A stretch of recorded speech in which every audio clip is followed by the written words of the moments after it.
Today, salvation has come to this house, since he also is a son of Abraham. For the Son of Man came to seek and to save the lost. Luke chapter 19, verses 9 and 10, ESV. Blessed day, everyone, and welcome to our live stream. Again, this is your brother in Christ, Jose Roniboy Perez Cariaga. Muli na namang nagbibigay pugay sa lahat-lahat ng mga kapatiran natin sa ang sulok man ng mundo, anong araw man ninyo ito panoorin, anong oras man ninyo ito panoorin, ang pagpapala ng dakilang Diyos sana ang sumasa ating lahat. Patuloy po tayo sa ating pag-aaral at patuloy po tayo sa ating habit na matuto and be blessed. So, andito po ang ating scripture reading coming from Luke chapter 19. Jesus went on into Jericho and was passing through. There was a chief tax collector there named Zacchaeus, who was rich. He was trying to see who Jesus was, but he was a little man and could not see Jesus because of the crowd. So he ran ahead of the crowd and climbed a sycamore tree to see Jesus, who was going to pass that way. When Jesus came to that place, he looked up and said to Zacchaeus, "Hurry down, Zacchaeus, because I must stay in your house today." Zacchaeus hurried down and welcomed him with great joy. All the people who saw it started grumbling, "This man has gone as a guest to the home of a sinner." Zacchaeus stood up and said to the Lord, "Listen, sir, I will give half my belongings to the poor, and if I have cheated anyone, I will pay back 4 times as much." Jesus said to him, "Salvation has come to this house today, for this man also is a descendant of Abraham. The Son of Man came to seek and to save the lost." May the Lord bless the reading that is from the Good News Bible. Og si Jesus misulod og milatas sa tungsod sa Jericho, og ania karon usa ka lalaki nga ginganlan si Zacchaeo, og siya punuan sa mga maniningil sa buwis, og siya dato. Og siya nagatinguha sa pagtan-aw kung kinsa si Jesus, apan wala siya makahimo tungod sa panon sa katawhan kay hamubo man siya. Og midalagan siya nga nag-una og misaka sa usa ka kahoyng sikomoro aron sa pagtan-aw kaniya kay moagi siya didto. Ug sa nakaabot si Jesus natong dapita, mihangad og miingon kaniya, "Zacchaeo, pagdali kumanaog ka, kay karong adlaw kinahanglan ako moabot sa imong balay." Ug nagdali siya og nanaog ug midawat kaniya nga malipayon. Ug sa pagkakita nila niini, silang tanan na nagbagutbot sa pag-ingon. Misulod siya sa pagpuyo uban sa usa ka tawo nga makasasala. Ug mitindog si Zacchaeo og miingon sa Ginoo, "Ani akaron Ginoo, ang katunga sa akong kahimtang ihatag ko sa mga kabos, ug kung ako nakalimbong sa bisan unsa kang bisan kinsa, ginauli ko sa upat pa kabahin." Ug si Jesus miingon kaniya, "Karon miabot ang kaluwasan dinhi niining balaya, tungod kay siya anak usab ni Abraham. Kay ang anak sa tao mianhi sa pagpangita ug sa pagluwas niadtong nawala." Hinaot pa nga ang Dios unta mo'y magapanalangin sa mga pulong atong gibasa. Sukad ka na sa Lucas 19:1 ngadto sa 10. At siya pumasok at nagdaan sa Jericho. At narito isang lalaki na tinatawag sa pangalang Zacchaeo, at siya isang puno ng mga maniningil ng buwis, at siya mayaman. At pinagpipilitan niya makita si Jesus kung sino kaya siya, at hindi mangyari dahil sa maraming tao sapagkat siya pandak. At tumakbo siya sa unahan at tumakyod sa isang punong kahoy na sikomoro upang makita siya, sapagkat siya magdaraan sa daang yaon. At nang dumating si Jesus sa dako yaon, at siya ay tumingala at sinabi sa kanya, "Zacchaeo, magmadali ka at bumaba ka, sapagkat ngayon kinakailangan ako'y tumuloy sa bahay mo." At siya nagmadali at bumaba, at tinanggap siyang may tuwa, at na makita nila ito, ay nangagbulong-bulungan silang lahat na nagsasabi, siya ay pumasok na nanunuluyan sa isang taong makasalanan. At si Zacchaeo ay nagtindig at sinabi sa Panginoon, "Narito, Panginoon, ang kalahati ng aking mga pag-aari ay binibigay ko sa mga dukha. At kung sakalit nakasingil akong may daya sa kanino mang tao, ay isinasauli ko ng makaapat." At sinabi sa kanya ni Jesus, dumating sa bahay na ito ngayon ang pagkaligtas, sapagkat siya anak din naman ni Abraham. Sapagkat ang anak ng tao ay naparito upang hanapin at iligtas ang nawala. Buhat po ito sa Lucas, Kabanatang 19, 1-10. Ang Diyos nawa ang magbigay basbas sa mga talatang ating binasa. A Few Good Men, Part 6 na po tayo. Isa sa mga napakagandang conversion narrative ay nasusulat at tinalakay nga natin at ito ay binasa natin. Napakaiksi po nito. At ito ay naging daan ng mga magagandang awitin, lalong-lalo yung mga lumaki sa Sunday school, ano? Kinakanta natin kung sino nga ba itong si Zaccheo at sinasabi natin maliit na tao siya. Subalit kung titingnan natin, huwag muna sa awitin lang tayo mag-focus, kundi tingnan muna natin yung conversion narrative ng isang taong ito. Alam natin na nilalait ang taong ito. Dahil ang pagtingin ng lipunan sa kanya na siya ay crook, na siya ay masama, hindi matuwid, na siya ay corrupt, magnanakaw. And nakikita natin na socially ostracized. Talagang siya ay nasa laylayan ng lipunan sa kadahilan ng sa kanyang gawain, sa kanyang trabaho. Unang-una, ang tingin sa kanya ay isang taksil sa bayan. Sa kadahilanan na ang mga tax collectors ay naniningil ng buwis mula sa kanilang kapwa Hudyo na ibinibigay nila sa mga Romano na siyang may hawak dahil ang mga Romano ngayon ang siyang mga may kontrol sa buong mundo. Kaya ang tingin sa kanila ay taksil sa bayan. Hindi lang being socially ostracized sila, kundi ang ilan sa kanila talaga ay pinagbabalakan pang patayin ng mga zealots, patayin ng mga makabayan, makabansa na nagsasabing iligpit ang mga mananakop na ito at kasamang iligpit ang mga traidor at ang mga taong sumusuporta sa mga manlulupig. Hindi lang yan, kundi ang lipunan, pagka sinabi mo talaga ng taga-BIR, maging sa panahon natin ngayon, o yung mga taong nasa paniningil ng buwis o mga taong involved sa mga bagay na to, ang tingin ka agad-agad ng tao ay, hindi mapagkakatiwalaan. Ito ay sakim, ito ay may tongpats, it's a common belief and siguro universal belief, ano, na yung mga nasa ganitong uri ng gawain are considered dishonest and greedy. May isang parte pa na talagang napakahirap tanggapin para sa kanila kasi religiously excluded. Ay, iba lang sa Pilipinas. Kasi sa Pilipinas, ang mga sinasabi nilang dishonest, greedy na mga politiko, hindi natin nilalahat, pero karamihan sa mga nasa politika ay mga corrupt, dishonest, tsaka greedy. Pero tingnan nyo kung makahingi naman ang mga simbahan, ang mga pari, makahingi naman ng tulong sa mga ito, makahingi naman ng ayuda, makahingi naman ng anumang mga bagay-bagay, pagpapagawa, and a lot of things. Saan ba sila pumupunta? Kundi dito sa sinasabi nilang mga crook, corrupt, dishonest, at saka greedy politicians. Pero sa mga Hudyo, ang turing talaga sa kanila ay makasalanan. Ang turing talaga sa kanila ay impure, hindi malinis. Hindi lang ceremonially unclean, kundi dahil sa patuloy nilang tingin ay pagnanakaw, patuloy nilang paniningil ng buwis, hindi sila isinasama sa mga religious exercises. Unlike sa panahon natin, yan ang pinagkaiba.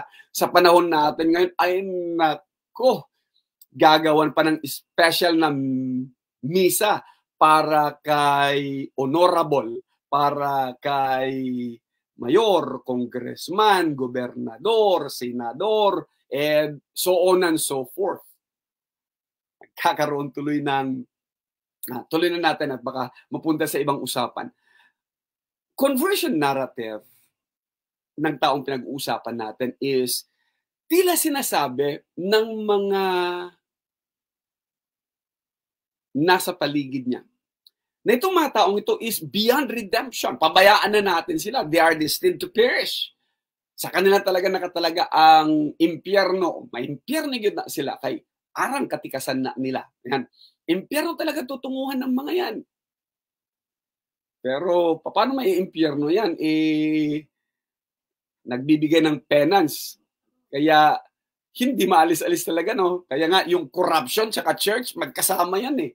Corruption tsaka Catholic Church, magkasama yan. Dahil yung nagsasabi na destined to perish doon sa hell, pero when the coin rings, the soul in purgatory springs. Paano yun mawawala? Di bali nang magkasala dito, basta lang bayaran mo, pamisa ka, edi mula sa purgatory daw, aangat na kaagad-agad ang kaluluwa ng mga korap na ito doon sa langit. Kaya pati tuloy ang Diyos nasusuhulan. By that kind of doctrine, dinidiretsa natin. Yung doktrinang ganon, nagtuturo na pwede mong bayaran ang Diyos. Pwede mong suhulan ang Diyos, pwede mong bayaran ang kaligtasan, pwede mong suhulan ang kaligtasan. When the coin doon clings, the soul in purgatory springs. Hanapin po ninyo yan during dito sa Reformation period. Maliban dyan, sa panahon na ito, panahon ng Panginoong Jesus, nobody is lifting a finger to change that. Parang nakasanayan na, yan, corrupt, impyerno talaga yan. Ito, sinners and publicans, wala yan.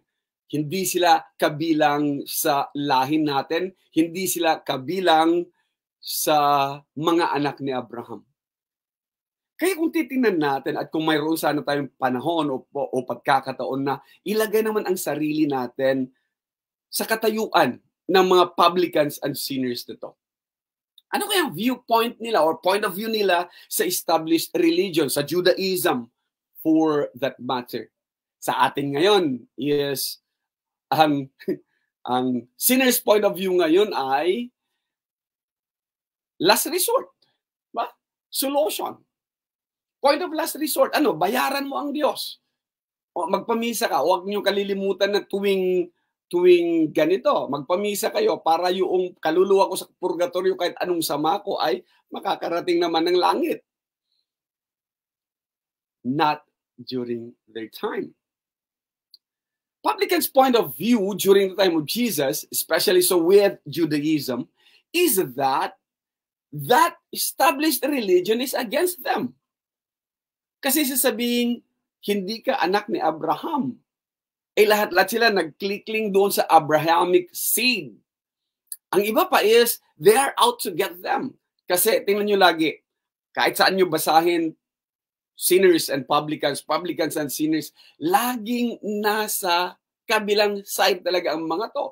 Hindi sila considered doon sa mga righteous o sa mga children of God. At karamihan sa kanila by just naming them sinners. Kagaya nito, makikita natin o mula sa nabasa natin,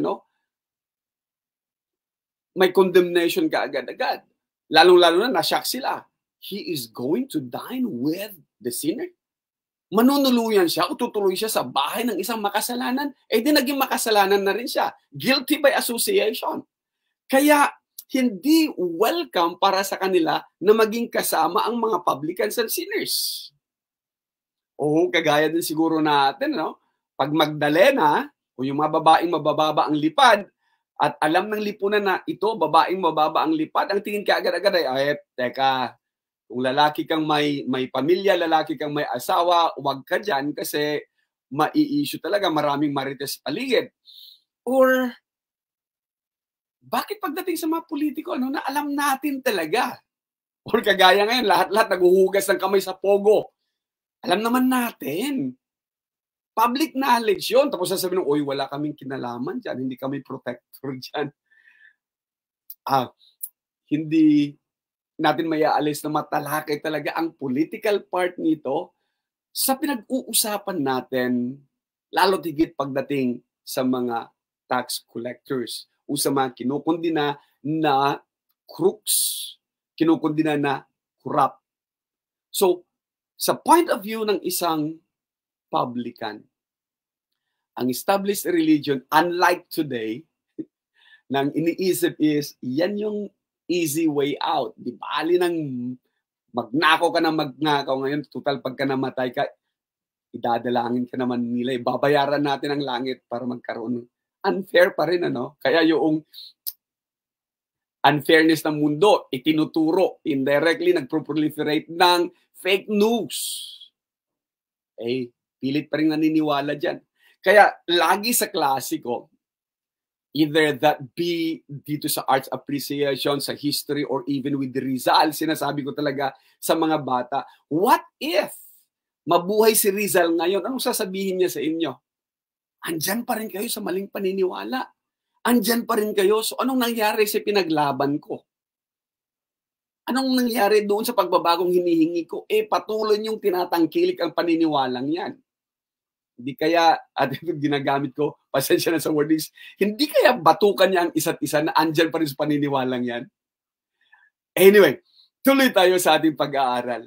So, makikita natin, ito siya, as hatred grows, nung time nila, corruption worsens.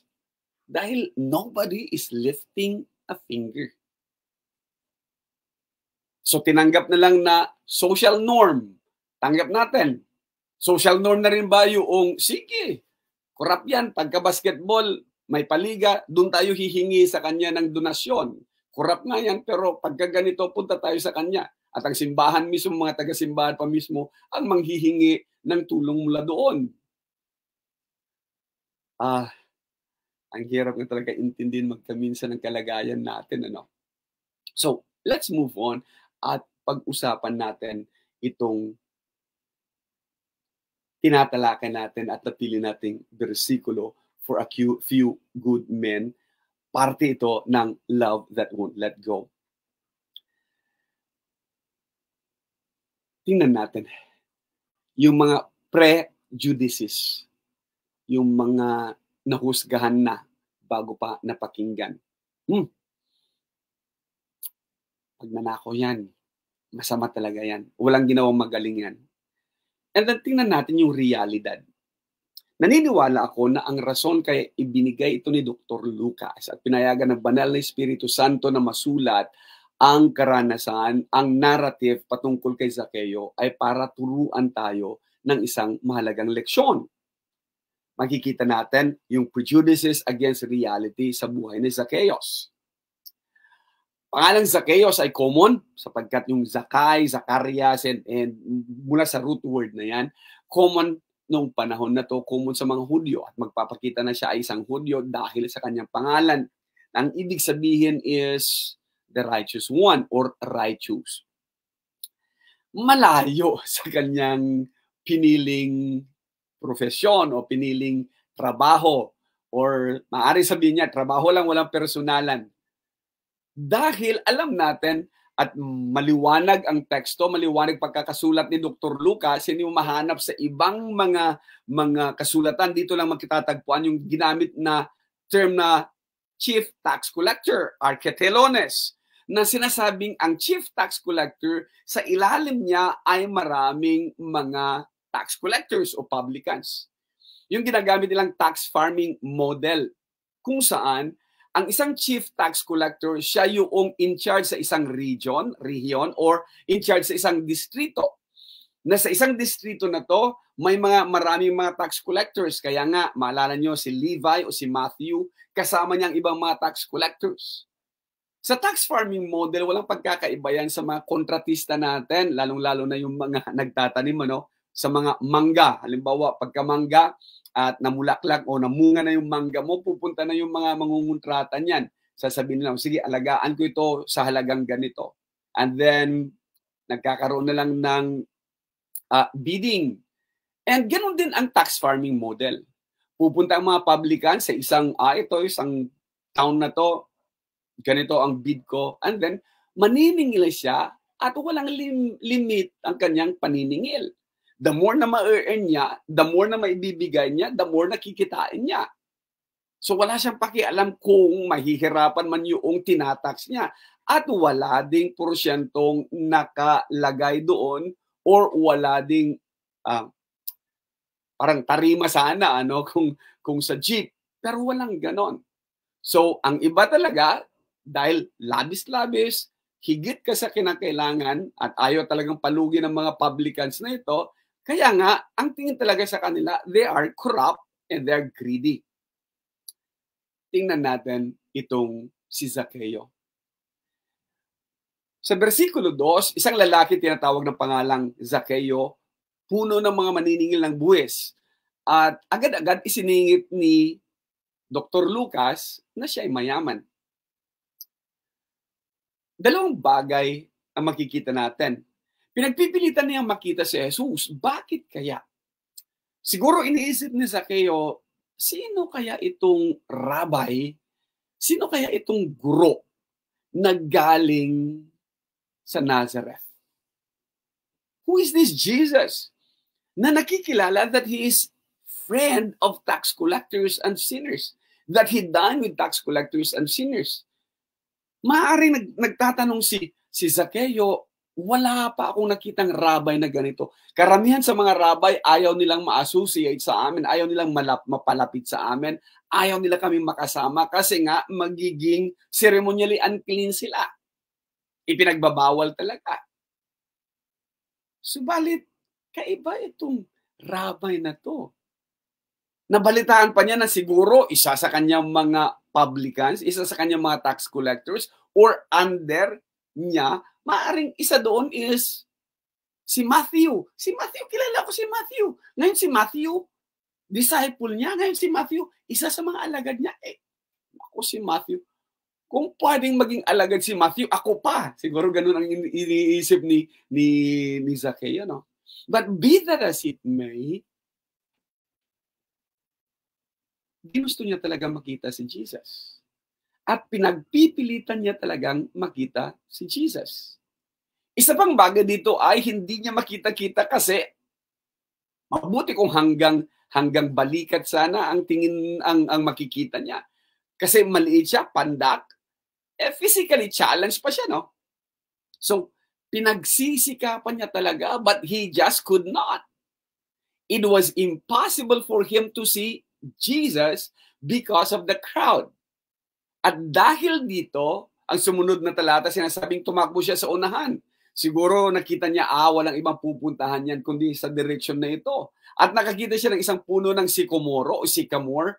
Nang makita niya doon, umakyat na siya mismo. Anong ginagawa ng isang mayaman, ng isang chief tax collector, ng isang rich guy? Hindi ba katawa-tawa yung kalagayan na yon? Di lalong higit na na-highlight mo yung iyong physical attributes na panda ka nga, maliit ka, kaya ka umaakit sa puno ng kahoy. Ay di lalong ma-highlight ngayon na talagang ostracized ka nga kasi hindi ka talaga makasalamuhan nila at ayaw ka makasalamuhan ng ibang mga tao. Umakyat sa puno na yan.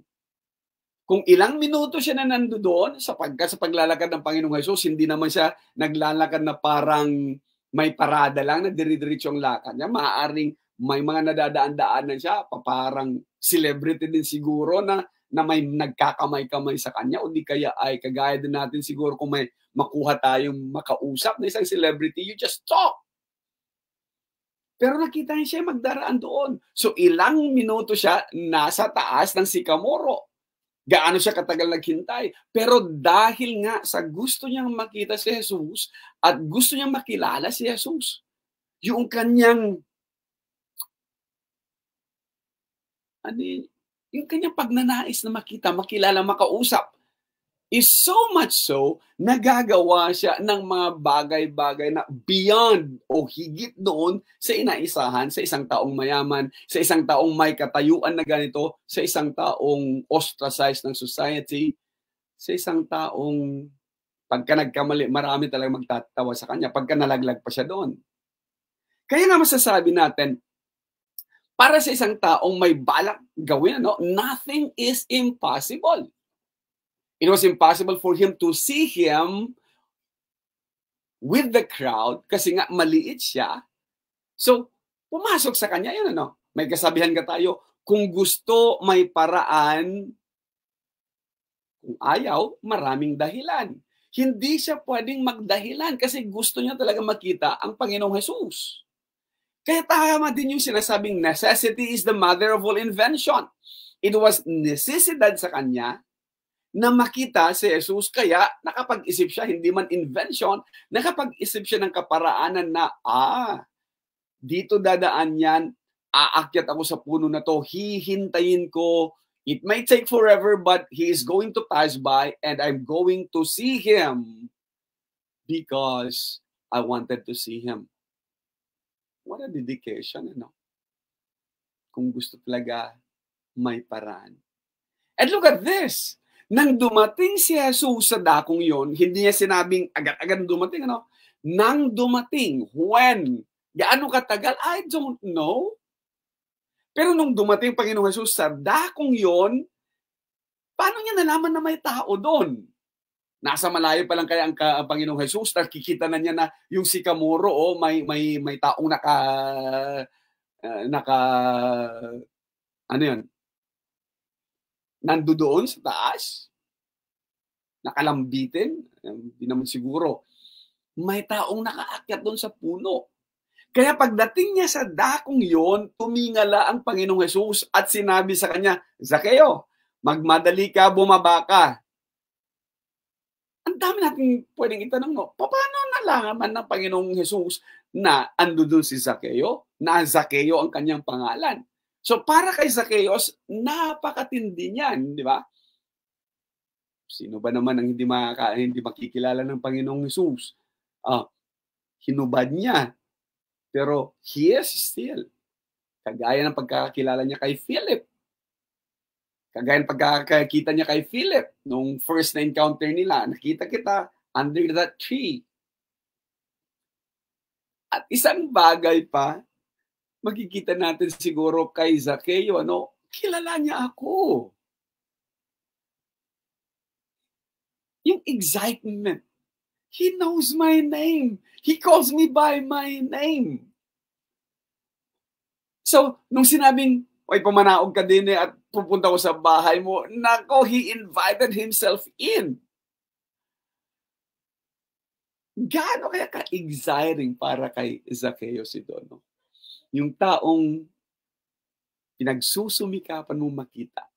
Yung taong ang dami mong katanungan tungkol sa kanya. Yung isang rabay, isang kilalang guro na nagsasalita ng mga bagay-bagay na kagaya nito na hindi kagaya ng pangkaraniwang guro. Ngayon ay nagsasabing, pupunta ako sa bahay mo. Ngayon, kinakailangang ako'y tumuloy sa bahay mo. Answered prayer ba ito?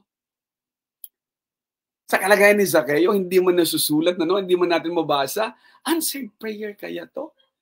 Nanalangin kaya si Zakeo na sinasabi niyang, Panginoon, kung may chance na nabigyan mo si Matthew, pwede bang makasalamuha, makaharap ko din itong nagngangalang Jesus Nazareno?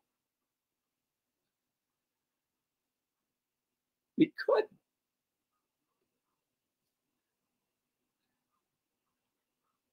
Pero makikita natin yung excitement niya.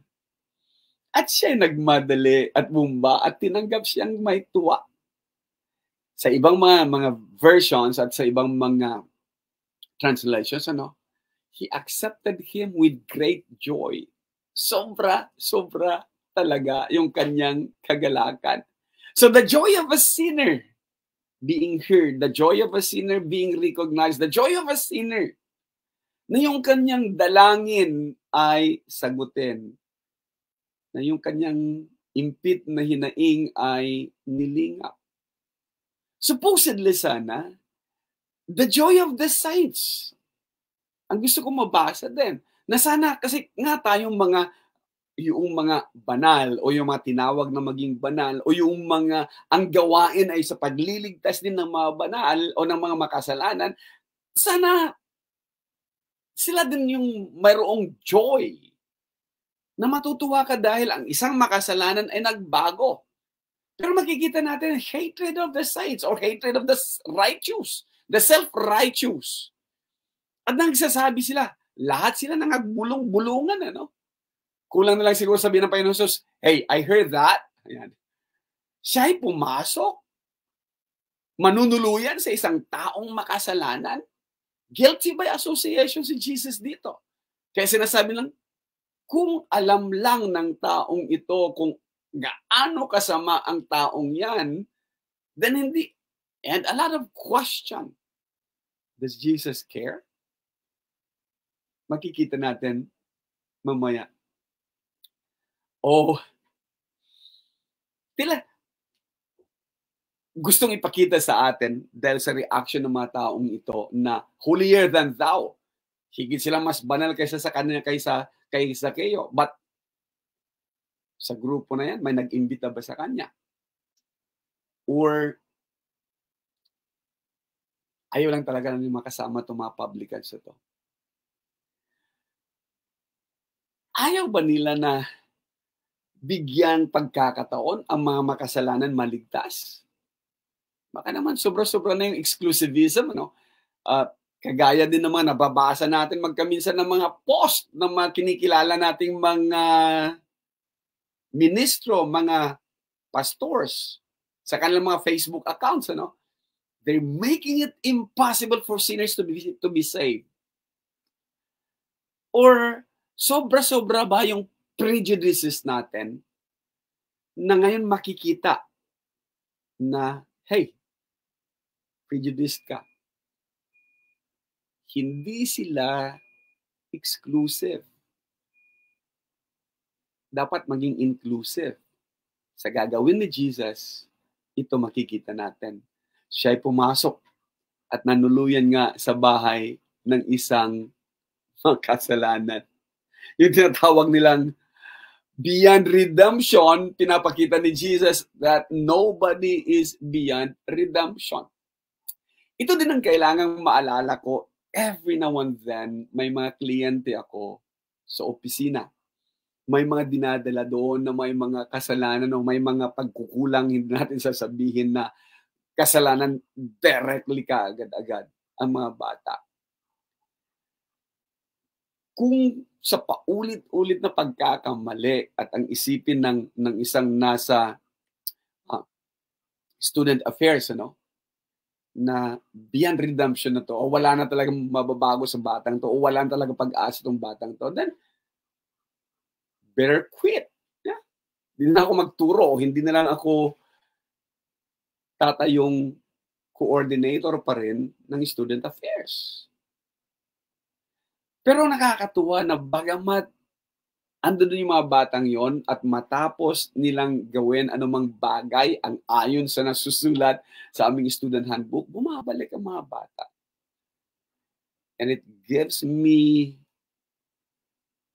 hindi masukat na kagalakan. Yung kami sasabihin ko pa, galit ka sa akin kasi naparusahan ka. Sabi nila, hindi sir. Sir, pwede ba bumalik kahit wala kaming kasalanan? Sabi ko, all the time, just come by. If we need to talk, let's just talk. Nobody is beyond redemption. And look at this. Habang andun sila sa dinner, habang ang Panginoong Jesus ay guest niya, habang andun siguro ang buong pamilya niya, lahat ng mga taong nasa ilalim niya, nasa baba niya. And I believe na meron din doong mga other tax collectors. Lalong-lalo na yung nasa ilalim niya na gusto rin makita si Jesus. Gusto rin makadahupang palad si Jesus. Panginoon, kalahati ng aking mga pag-aari ay ibinibigay ko sa mga dukha. Wait. Teka, grandstanding ba to? Agpapasikat pa ba itong taong ito? Hindi siya ni-require. Pero, mula sa kanyang sariling kusa, sinabi niya, Panginoon, ang kalahati ng aking mga pag-aari, ibinibigay ko sa mga dukha. Hindi niya sinabing, ibibigay ko, kundi ibinibigay ko, then and there, half, para sa mga dukha. Interesting. Binibili mo? No. Pure ba intention niya? Kung ito ay pure intention, then mali lahat-lahat ang mga prejudices sa nagsasabing corrupt yan, greedy yan, hindi honest yan, and traitor yan. Here is a guy, kung totoo itong lahat-lahat ng mga bagay, ito kasi kusa siya nagsalita. Here is a well-intentioned, a judge, sinner.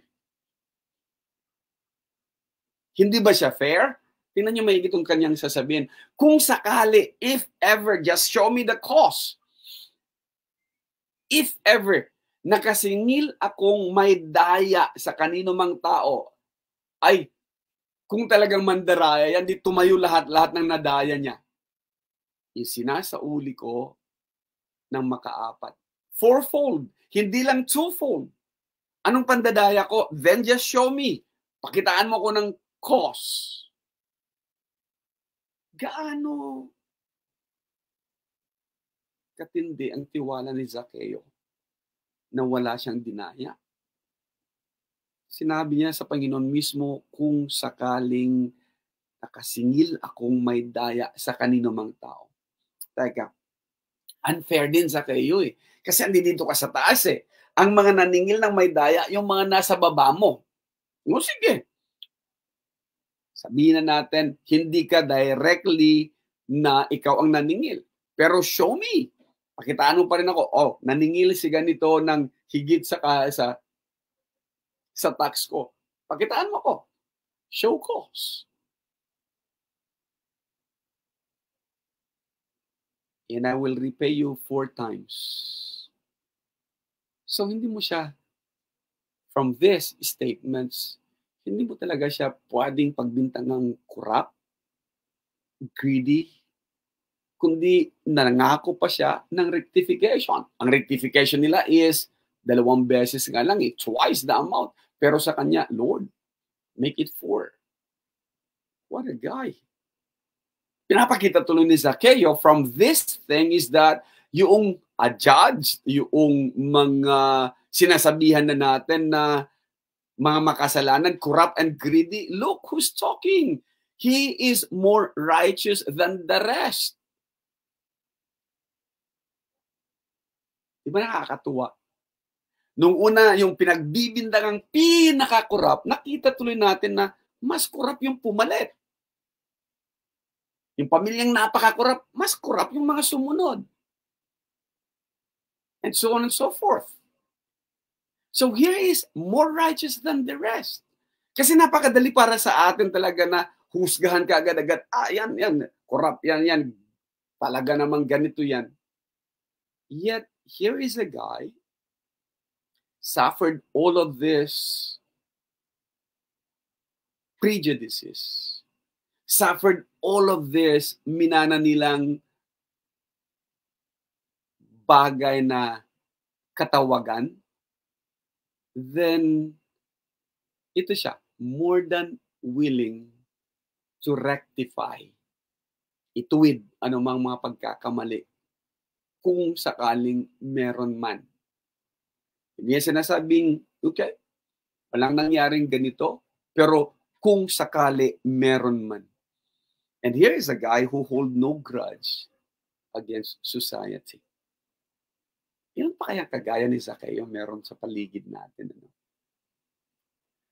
Because of this, sinabi sa kanya ni Jesus, dumating sa bahay na ito, ngayon ang pagkaligtas.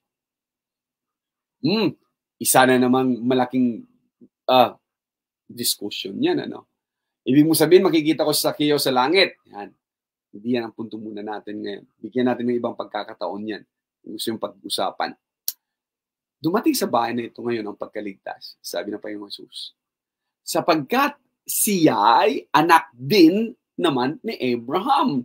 Ang implikasyon niya na ay, dati-rate, hindi siya kinokonsiderang anak ni Abraham. Dati-rate, hindi siya kinokonsiderang Hudyo. Dati-rate, hindi siya kinokonsiderang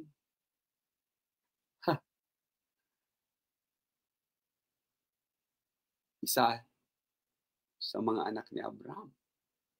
So, ostracized. Tama pala, no? So, yung paligid niya, hindi siya tanggap talaga eh. Pero sabi ng Panginoong Jesus, ngayon, siya din naman ay anak ni Abraham. And that is, bilang isang rabbi na galing ng Jesus of Nazareth na rabbi, kumain kasama niya, so nakipagsalo kasama niya, is patutuo na I am with him. And then, ibibigay na naman ng Panginoong Jesus ang sapagkat ang anak ng tao ay naparito upang hanapin at iligtas ang nawala. I found him. Eureka! Andi dito ang anak ni Abraham. Isa sa mga anak ni Abraham na hindi talaga matanggap ng mga taong may pag-aakalang holier than thou. What a Savior. Oh, butang yung Panginoong Jesus ang may ganito na hindi niya basta-basta papakawalan talaga. A love that won't let go. And I'm grateful, papasalamat ako na pinayagan ng banal na Espiritu Santo ang Dr. Lucas na nagsulat ng narrative tungkol sa pagkakaligtas ni Zacchaeus. And nakakaya mong sabihin, nalantaran nating sasabihin, he is more righteous than the rest.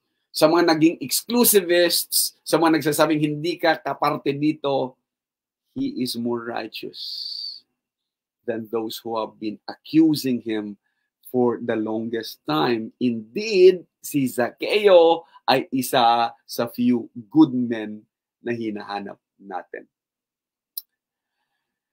Kung may isa sa atin o may sino man na nakikinig sa broadcast na ito na nagsasabing, beyond redemption na ako, hindi na ako maliligtas, or hindi na ako matatanggap, or ang ginawa ko ay higit na sa kapatawaran. No, you're wrong. Falsely accused, or you have been accused or prejudged, or hindi ka tanggap, di mo subukan ng Panginoong Jesus. Huwag doon sa mga nagsasabing Kristiyano sila, o pastor sila, o ministro sila. Hindi nila kayang pangatawanan sa gawa. They can practice what they preach. Parang self-righteous pastors and ministers. Ang galing-galing sabihing pastor ako, bishop ako, ministro ako, pero hindi man lang makita ang kalagayan ng mga taong pinaglilingkuran niya o mga taong naglilingkod sa kanya. Let's all have Jesus. And let's focus on few good men na itataas niya because of His love that won't let go. Sa mga iba, written off. But with Jesus, no, you're not. And we are grateful sa kabila ng mga prejudices na ito na ipapakita that there are few good men more righteous than the rest. Muli, ito po ang inyong kapatid, Jose Roliboy Perez Cariaga. Nagpapasalamat po sa inyong panahon.